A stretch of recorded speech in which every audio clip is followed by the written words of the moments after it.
Any adult can learn a second language to fluency inside 6 months. How? There are 5 principles and 7 actions. There may be a few more, but these are absolutely core.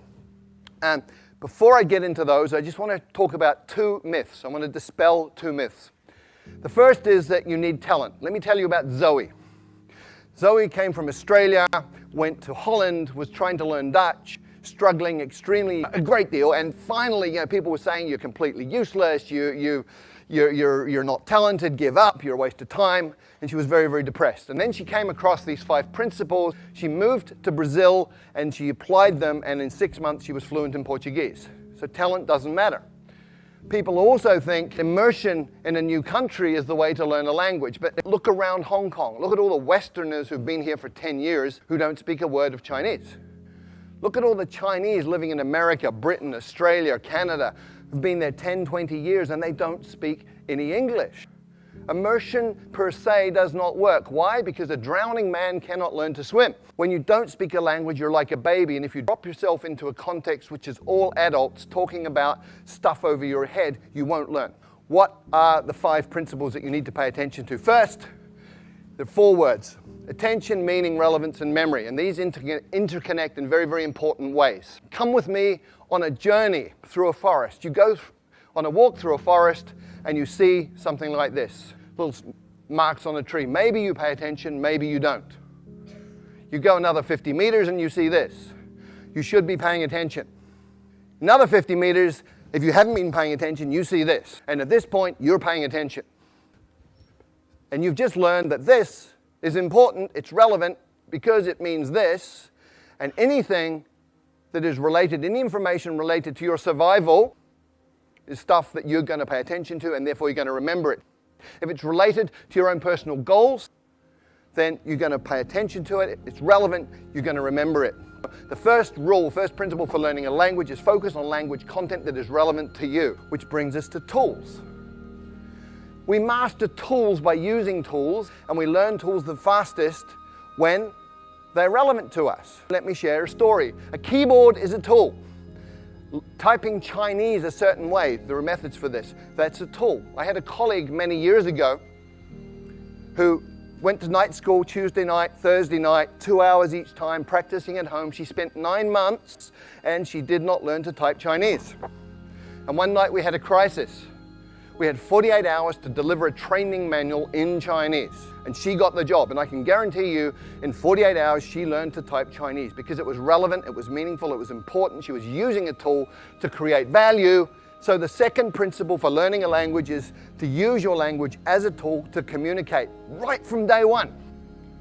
When I first arrived in China, didn't speak a word of Chinese. And on my second week, I got to take a train ride overnight.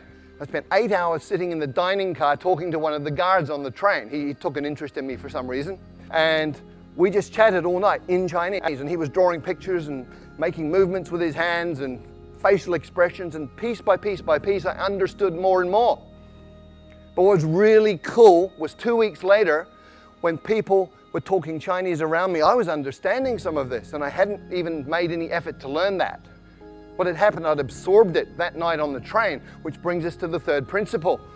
When you first understand the message, then you will acquire the language unconsciously. And language learning is not about accumulating lots of knowledge. In many, many ways, it's about physiological training. A woman I know from Taiwan did great in English at school. She got A grades all the way through, went through college, A grades, went to the US. And found she couldn't understand what people were saying. And people started asking her, are you deaf? And she was English deaf, because we have filters in our brain that filter in the sounds that we are familiar with, and they filter out the sounds of languages that we're not. And if you can't hear it, you won't understand it. If you can't understand it, you're not going to learn it. So you actually have to be able to hear these sounds.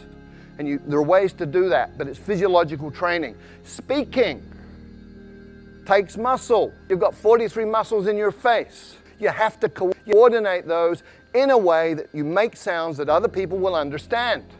And the final principle is state, psychophysiological state. If you're sad, angry, worried, upset, you're not going to learn, period. If you're happy, relaxed, in an alpha brain state, curious, you're going to learn really quickly. And very specifically, you need to be tolerant of ambiguity.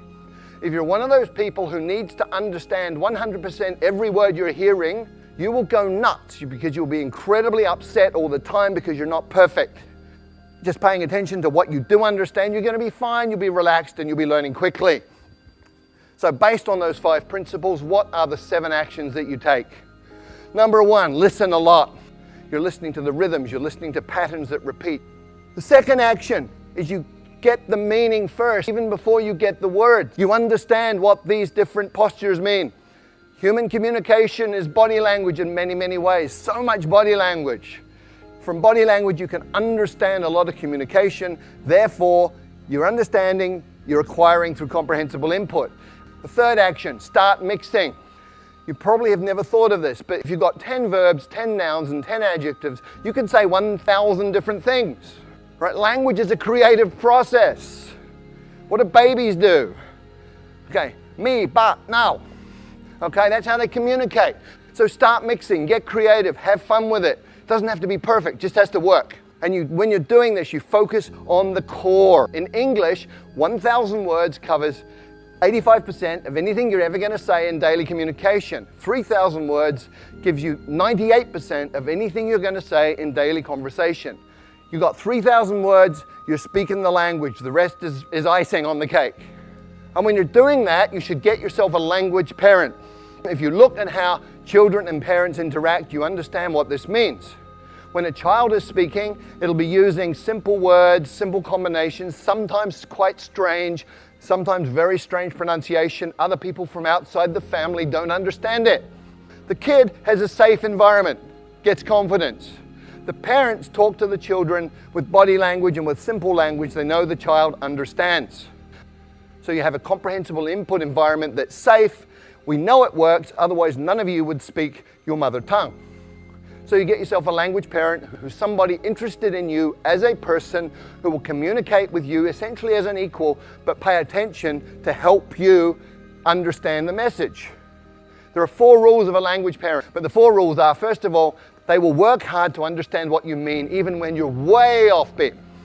Secondly, they will never correct your mistakes. Thirdly, they will feed back their understanding of what you're saying so that you can respond appropriately and get that feedback. And then they will use words that you know. The 6th thing you have to do is copy the face. You've got to get the muscles working right so you can sound in a way that people will understand you. The final action you need to take is something that I call direct connect. What does this mean? Well, most people learning a second language sort of take the mother tongue words and the target words and go over them again and again in their mind to try and remember them. Really inefficient. What you need to do is realize that everything you know is an image inside your mind, it's feelings. If you talk about fire, you can smell the smoke, you can hear the crackling, you can see the flames. So what you do is you go into that imagery and all of that memory and you come out with another pathway. So I call it same box, different path.